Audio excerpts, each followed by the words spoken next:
Hello, adventurers. It is I, Soulist Venture, and welcome to my YouTube channel. So, for this month of October, I decided to focus a lot of my time and attention to a bunch of different tabletop RPGs that I'd love to play for the spooky vibes of October. And so, for today, we are going to get into some vampire punk kind of vibe, and I'm really excited to play this. But before we dive in, I did want to give a special shout out to our Patreon community. We have a couple of new members in our community. Welcome. I hope you enjoy all the extra content outside of what you see on YouTube and on Instagram. And just a note, I did make an announcement on my Patreon community that they were able to people in that community were able to get a free copy of this complete behind the name character personality and backstory generator tool that I made. So this is the complete version of it, and it is also available on itch.io. So I just want to make a plug that for anyone part of the Patreon community, if you are a free member or if you are a part of the adventure or dungeoneer tiers, that you guys can have a chance to get some free copies of my projects. So I really hope that you guys enjoy this tool, and I'll also share with you how I use this in my adventure, or not adventure, for my characters for the vampire adventure today.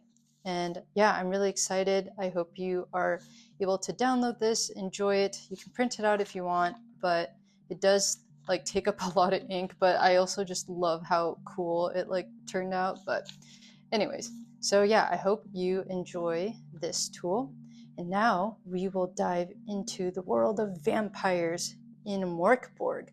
So for today, we are going to play some Borg. And if you're familiar with the Borg system, Borg is basically the vampire kind of version of Borg, and it's like an urban, modern kind of setting, and it is just so cool. This thing is packed with just so much stuff in it. I'm so excited to show you guys kind of what's inside this awesome book and a explanation of my backstory of two characters that I have made. So I guess we will dive right into it. So to give you some context on Bloodborg, you are playing as vampire punks, and it is taking place in the city of Scab.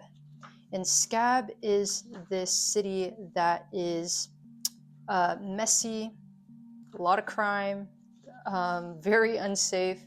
And so I'm just going to give you guys some, I guess, a trigger warning that a lot of the topics and themes that are kind of covered in this book, it is very gruesome. And so if you're not into that, honestly, then you can just like skip on Bloodborg. But yeah, there's just a lot of talk of like blood and yeah, I don't know. So if that's not your thing, then I highly recommend for you to just skip it.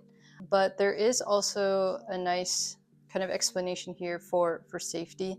And so if you are a GM and you'd like to lead this game with your friends, for your group, there are different ways for you and the players to kind of just discuss themes and things that you are okay with and what you are not okay with. So just making sure that you are aware of the tone, because yeah, this is really inspired by like punk, metal, 80s horror. Yeah, just giving you guys a heads up on that. Okay, so the city of Scab, as I said, I actually did a drawing here of Scab. So this is the city of Scab. So it's a bustling kind of city. So you are hunted by various types of people that are in the city of Scab. So there are cops, there are anti-vampire, like secret societies or religious cults. And then there's also power thirsty politicians, or they like to call them as elders. and you are constantly lusting for blood. And so the city is unaware of the vampiric infection. And your goal as a vampire punk is to try to maintain that secret. And so throughout the city, there's strange patterns of like killings and disappearances. And there is a particular secret society, First Light Agency. They're not super well known publicly, but they are known for solving like supernatural like crimes or mysteries, and the government tries to like hire them to kind of figure some stuff out, and they still haven't kind of figured it out yet, that there are vampires that are just roaming around the city. Society hates these punks, so you're kind of going about the city as a punk, but they don't know that you're also a vampire. Yeah, so that is the city of Scab, and I'm really excited to just get around the city and see what it's like. There's a bunch of content in here that will be perfect for your adventures. Like, you will have so much inspiration as you flip through this book and just read through the lore. So for creating our vampire, there are different types of vampires. There's bottom feeder, leech, new blood, bloodbath, junk lord, blackheart, dirt, and thrall. I kind of want to start here, so getting around. So we are going to be exploring through Scab, the urban jungle stained pavement with spilled blood, oil, and tainted rain. So we will be exploring the city of Scab. So we have two vampires today. We have these two.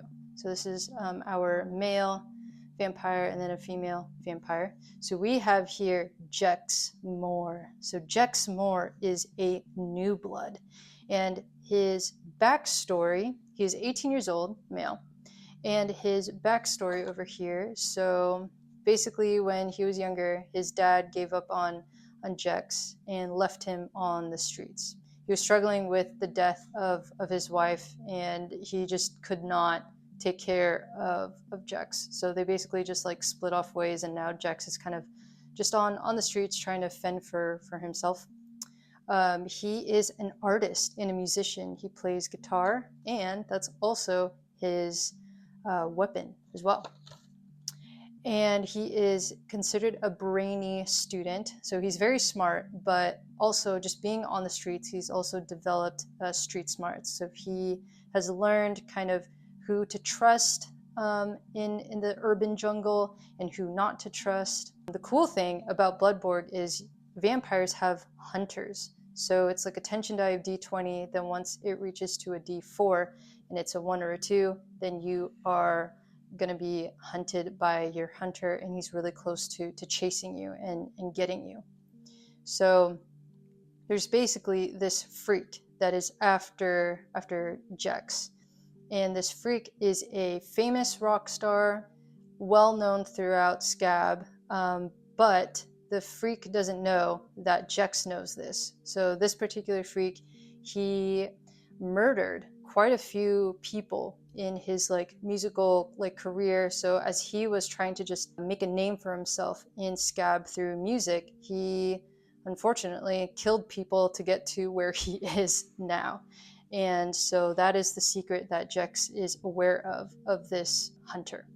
So that is Jex. He has a tattoo on his forehead. He had a really drunk night and decided to get a random ass tattoo. And I was thinking for his tattoo, we can roll on my Thomas Signum tool here, and we can roll a d10 to kind of see what is on his forehead. Okay, so we got a 1, so it is a skull. So he has a skull tattoo on his forehead, and he's kind of the type who likes to lead. When he gets anxious, he gets really fidgety.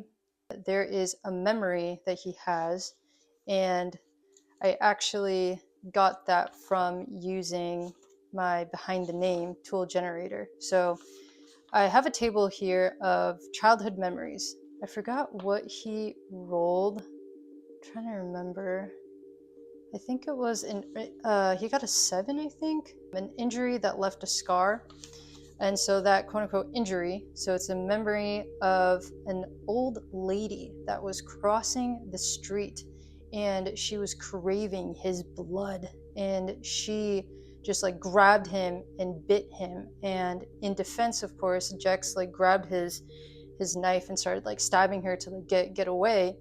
And after that, she died, and he ran away, and he started to realize that he was becoming like a vampire. He was starting to turn into a vampire. So that's his memory.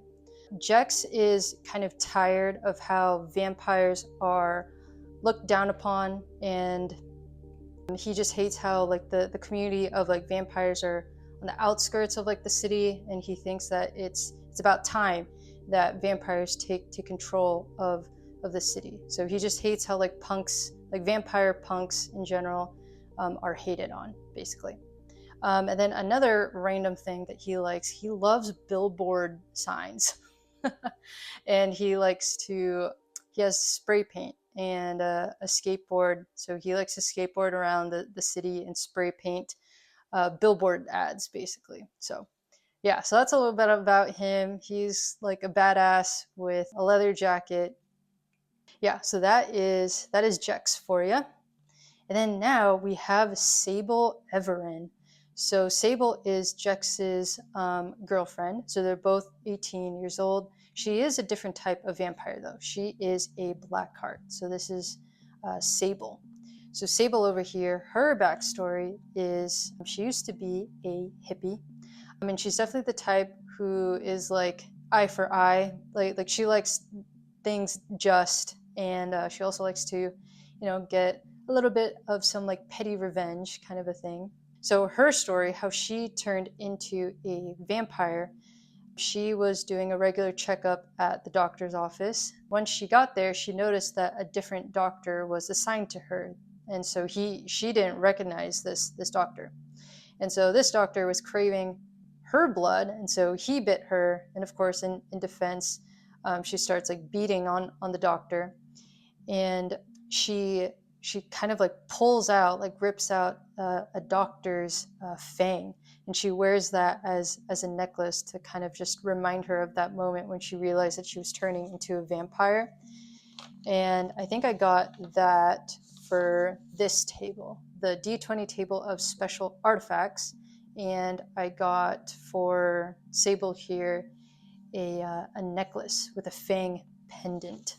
So that's the fang of the doctor. And when she gets like stressed, she likes to like chew on a little like twig. She's really bad at remembering names, so that's going to be an issue. She also thinks that she's a hotshot, basically. She's very like prideful. And her particular hunter, hunted by a rival faction member. And they want her head, and they want her death to be public. And so I'm thinking we don't really know who this like faction member is, but it could be the First Light Agency. It could be that group, or a different faction where we can see in the book all the different factions listed out in here. Her personality, she definitely misses the blissful ignorance of things. Like she does kind of remembers and thinks about life before she became a vampire. Sad memory, her dog ran away because he hated her once she turned into a vampire. She's also very fashionable. She likes to dress really, really well. So yeah, that is a little bit about Sable. So her being a Blackheart, she also has a couple of really cool spells as well. So she has 2 special spell zines that she carries with herself. So there's Body Aberration, where she can visit the ghost world for an hour. And then she also has Violent Spark. So once she activates that particular spell, she can do d6 fire damage, which is really cool. Another note, she did find pet bird, and it's a pigeon. So this pigeon is very loyal to Sable. And her weapon is a metal like U-lock, like the kind of locks that you have for like your bike or something. Yeah, so it's like a big heavy metal U-lock that she uses as her weapon. And she also has a first aid kit. And oh yeah, Jex has a video camera, and I think the video camera will be really good for him on like his adventure, to just kind of keep track, like a video diary, you know, of like different adventures that he will go on. And plus, with his goal wanting to just take control of the city, Sable kind of has that same goal as well. So yeah. All right, so I guess we will begin now. So that is a little bit about our two characters. So I know with Scab being, it says here, a mess of a city, it's definitely hard to like get around. So Jex has his skateboard that he likes to get around, but there's also vehicles, public transit, you can walk, and then there's also really cool tables here like dumpster diving. So that's really cool. There's like a radio. And then here, like I was saying earlier, different types of factions. And so you can see here. I think before we begin their adventure, I kind of want to show you guys the map of the city. So here we have Black Grove, which is a cramped residential hub that nobody can afford in. So it's very, very rich, very, you know, posh people kind of live there. Crimson Hills, so over here. So we have yuppies and university students representing a model image of the future. And then C, Sextonville, an increasingly desolate neighborhood plagued by pollution and boredom. So over here. Downtown, over here. So shops and sun killers for the city's elite. And then Waterfront Plaza, which is over here, a heavily censored hub for historical appreciation and tourist money. And then a malnourished district. Where's F? Here. So Green Fair, barely spared from urban sprawl by its recently discovered underground ruins. And then we have over here Crofton, a countercultural commune attempting to survive the near constant onslaught of authority. I would imagine that Black Grove would also kind of be like the hub for a lot of rich politicians that live over here. And it's very split off. So you have like a bunch of poor people on one side, a bunch of rich people on the other, and the city is just a fucking mess. So, all right. So I know for me, I would love to know where our lovers here, where they are kind of located. So for our vampire punks, so vampires have the ability to like smell if another vampire is near them, and they're constantly wanting to look for humans to like feast on, right? To get blood. It's important that they work together with their quote unquote pack. So it's like a gang, a squad, clique, whatever, but they call it a pack. And so I kind of want to just see where our pack like lives. And so I made this like last month, which is supposed to be for like my traveler campaign, but I thought this would be really cool to just use as like a representation of where our squad kind of where our pack lives. Sorry. Let's see. I wonder where we are located on this map here. So we're gonna roll a D. Oh wait, I thought it was a D6. It's a D8. Okay, so we got 5. So 5 over here. They live in Waterfront Plaza. Ooh. Okay, so that is, oh, that's going to be a very hard one. So a heavily censored hub for historical appreciation and tourist money. Okay, so we are going to say that their pack, so we'll call it, I think they say squat. Yeah, so squat, okay. So they have to really lay low then, because it's very censored. A lot of tourists are over there. So I'll just say touristy and heavily monitored. Okay. I guess that kind of makes sense. Like if they want to blend in, why not blend in with kind of the where everything's kind of like happening, you know? So, okay. Now we will do another D8 of 4. Okay.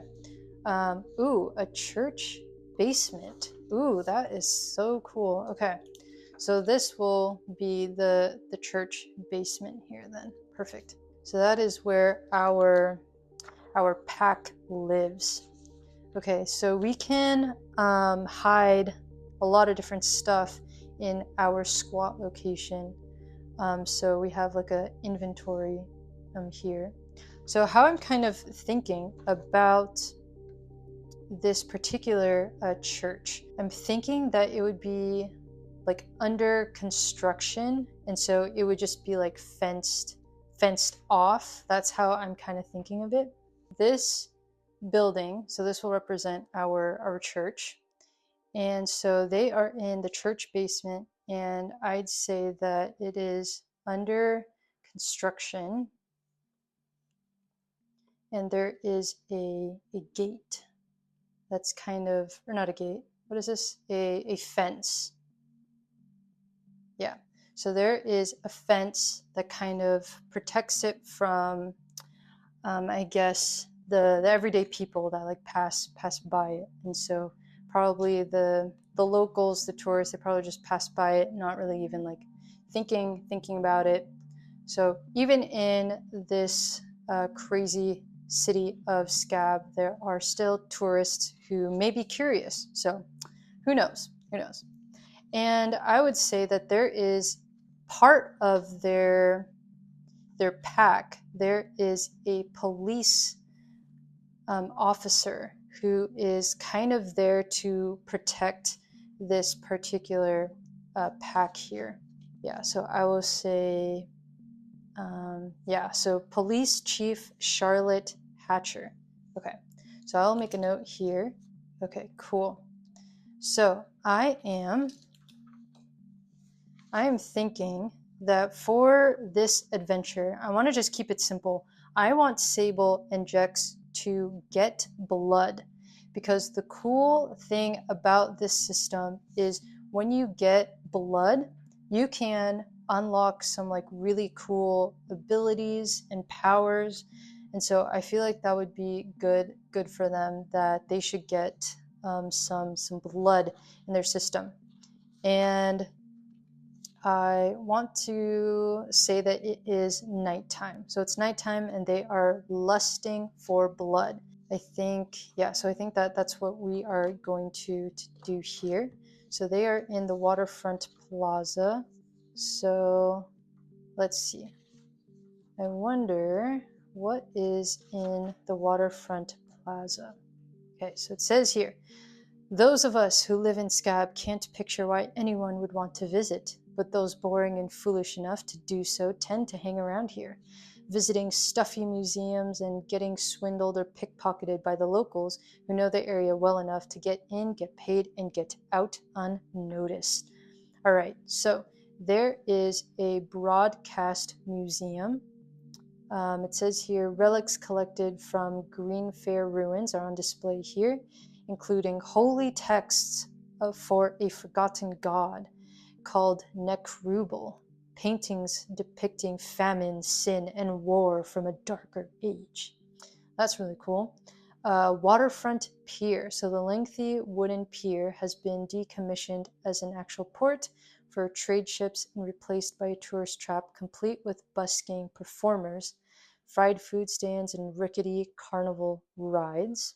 We will say here, Waterfront Plaza, there is a museum and the pier. So that will include like a little carnival area, maybe like a night market stands or something. Or it doesn't have to be night, it could be just general market stands. And then I would say in this area, probably it would still be considered the waterfront plaza, but not like in the hub and busyness of the plaza. There's probably going to be hotels for the tourists. So yeah, so we'll say hotels. Cool. All right. So our I guess our adventurers here, so our vampire punks, Jex and Sable Everin, they will be trying to find some blood. Okay, so let's see. I wonder where they would want to go. So they are right now in the basement of the church, and there are other like vampire people, vampire punks, not people, vampire punks that are hanging around as well. And so I think Jex will tell Sable that he's feeling hungry, and Sable is feeling hungry as well. So they are going to go and try to find some blood that they can feast on. So actually, I'll put these minis on the side. I might represent these guys as potential people that these guys might want to hunt or something. Okay, so let's see. There's the museum, the pier, carnival area, market stands, and hotels. So I'm trying to think. They would probably want to get to I wonder where they would want to go. So the museum's probably closed, so it is nighttime. So I'm going to make a note here. So it is nighttime, and the goal is get blood. All right. So it's nighttime, and I feel like Jex would probably say to Sable that maybe a prime spot for them to get blood could be a like carnival area. Like it's very busy, and I feel like with so much kind of happening at night, it's likely that people are just going to be like distracted by all the activities going on. Or they could go to the hotels, like possibly people are not wanting to check out the carnival and they're trying to just get ready for the night and sleep. So they could probably find people they can feast on in hotels. I kind of like the carnival area idea. So yeah, so I think they're going to take the bus. So they're going to take the bus. Whoops. Take the bus to the carnival. Okay. So Jex is going to hold on to his skateboard until Sable that they should go to the carnival together and get some nice fresh blood. So let's see. Oh, I guess we would do, what is this? The public transit. The ride costs $5, payable to the conductor when you get on, no transfers. Okay, so they are now out of the church, and they're making sure, no one is seeing them.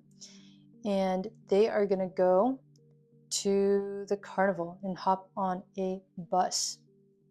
Okay, so if this is a bus stop, okay, so they're at the bus stop and the bus arrives. So let's see. I wonder, transit roll. So while you're getting a ride from point A to Z, be it by cab, or bus, whatever, you have to wait. So to make a transit roll, representative of the pack rolls a d20 plus presence. Okay, so let's do that. And we will do Sable's presence because she has an extra point because of her vampire type. Okay, so 1 plus 2, so that is a 3. Okay, so the vehicle breaks down, leaving you without a ride and short a few bucks. Okay, so as the bus gets here, all right, so as the bus gets here, those are the wheels, and it is broken down. So the bus got 2 flat tires, let's say. And so the bus driver's probably telling them, kids, I don't think I could take you guys to the carnival. You guys are probably just going to have to walk. So fortunately, that is what they will do. So they're gonna walk to the carnival, and let's say the carnival is over here. So we'll just say here's the, I guess, ticket or gate to the carnival. So we'll say this is the carnival gate here. Okay, so they are going to walk. So they go and they walk, and let's see how walking goes. So let's see. It's definitely a lot more dangerous. So D20 plus presence. Okay, so D20 plus presence. We'll do Sable again. So let's see. 20 plus 2, 22. That's nice. Okay. 20. A DIY punk show echoes down an alley, ripe for a good time or a quick bite. Okay. So let's see. There is a punk show kind of going on. So I wonder, is the punk show outside of the carnival? So I'm going to use as my oracle here the solitary depths. Yeah, so that is what I'm gonna use here. So let's see. I guess it'll be a 50-50. So we can roll 3 d20s and see. Okay, so we got a 3, a 3, and a 16. Okay, so my question was, is the punk show outside of the carnival? We got a 3 and a 3, so definitely it's leaning more towards no. And then that's 16, yeah, okay. So no, so that would mean that the punk show that's happening is in the carnival. Okay, so we'll have, maybe here's the stage. So here is the punk show. Okay, cool. And so that would probably mean it's probably going to be very crowded. So here's a bunch of different people at the show. So that's perfect. They got a lot of options here for feasting. Okay, so they will continue on their way. They hear the music and they're like, you know what? It might be a good night. So now they are at the gate, and let's see if they can buy like a ticket to get into the carnival. Okay, so they are at the gate, and we have, let's just use this mini to represent the person that's like selling tickets here. And so let's see, how is this interaction gonna go? So Jex says, I would like to purchase 2 tickets for me and my girlfriend Sable to enter into the carnival. So let's see, is this particular ticket, what do you call that? Clerk. I'll call him a clerk. So this particular clerk, is he like in a good mood, bad mood? So we'll see. So are they able to purchase 2 tickets and get into the carnival? So I will roll 2 d20s and I will say likely that they haven't sold out yet. Okay, so we got a 14 and a 9. So that is a yes, but that's how I'm interpreting it because of this 9. So it is leaning a little bit more towards a yes, but we will do a yes, but. So let's see, something kind of, I wouldn't say a random event happens, but maybe he says something to these 2 punks over here. So let's see. So we'll see what he says. So a 57. 57 is a wasteland. Okay. Wasteland. And that is 20. A lie. Okay. So, oh, you know what? Wasteland and lie. So I think the clerk is saying that, I think he's lying, that they are out out of tickets. He sees that these are two punks, and he doesn't like punks, I guess. And so he's saying like, nope, we're out of tickets. And I wonder if Jex is able to see kind of I don't know, I wonder if he's able to kind of peek through like his little like clerk window and see on his desk like tickets lying around, right? So yeah, so I want to see if Jex is able to see anything. So I'm gonna roll for, let's see, maybe his presence. I think he would probably, he has to get above I don't know, maybe I think he wants to get above like a 10, but he will have an advantage because he is standing up and this clerk is sitting down at the desk. So let's see, 17. Okay, yep. So it says here 17. So that means Jex clearly sees.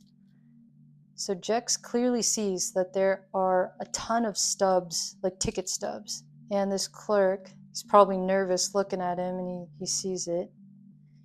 And Jex is probably saying like, he's probably gonna like threaten him, and he wants to like pull him by his shirt. So I think that's what he wants to do. So he's gonna like go through the window and like pull his shirt and say to give him 2 tickets. So I wonder if he was able to intimidate him. So I'll be another presence, and I would feel like he's still at an advantage here, and that'll be above a 12. So wow, 18. Yeah, that was 18. So perfect.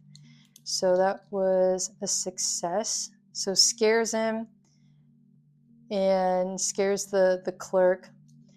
And the clerk is just like, okay, I'll give you 2 tickets, or you don't even need 2 tickets. I'll just let you guys through. So he's like letting them through, and Jex says thank you, and Sable says thank you as well. And now they have entered into the carnival, so they are able to intimidate this poor clerk over here. And probably Sable is like, we could feast on him since he's already intimidated by you, Jex.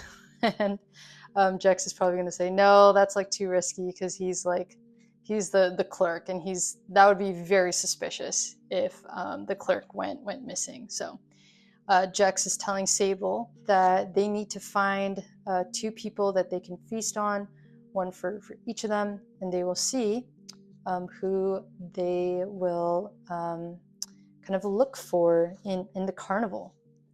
As they have entered into the carnival, I would say that they probably see some like food stands. They see like a couple of rides. Whoops. Oh my god. That was a struggle. They see like rides. And then maybe like a booth for like games or something. So okay, yeah, so there are a ton of people around, right? And so they are keeping an eye out, and they're trying to look. So they're trying to look around and see, and they notice the punk show. Let's see who the band is. Is it a maybe like a local? I wonder if it's like a local band. So we will do 3 d20s. It's 50-50. So 19, 13, and 11. Wow. So that is definitely a yes.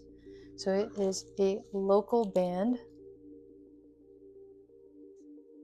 Oh my god, I wonder if it's what? I wonder if it's the band that his hunter. Oh my god. Okay. So Jex sees the stage, and he sees that this particular freak, his hunter, is performing. So his freak, his hunter, is a famous rock star. Oh man, that's gonna be interesting. Okay, so he sees, is this I don't know, a him, a her, they, them? So let's see, who is this? I'll ask, is this a he, him? So we got a 14, 15, and a 9. Okay, yeah. So this is a him. So he sees his freak hunter performing. Oh man. Performing. And Sable definitely knows his history with this particular hunter. So, oh man, I could see Jex kind of getting like angry and wanting to feast on that freak, and that freak is a human. So he probably like sees the hunter, but they're probably blending in with the crowd right now, and so he doesn't really like notice.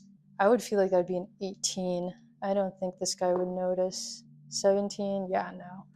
That's very close to an 18, but I'm gonna take that as like a definite no. An 18 would be like a 100% like yes, because that would be very hard for this freak to like see the crowd. Okay, so Sable's probably telling him like, no, like we need to like stay focused and make sure that we feast tonight, because you are in no shape to try to fight off this freak, because this guy is very very strong, let's say.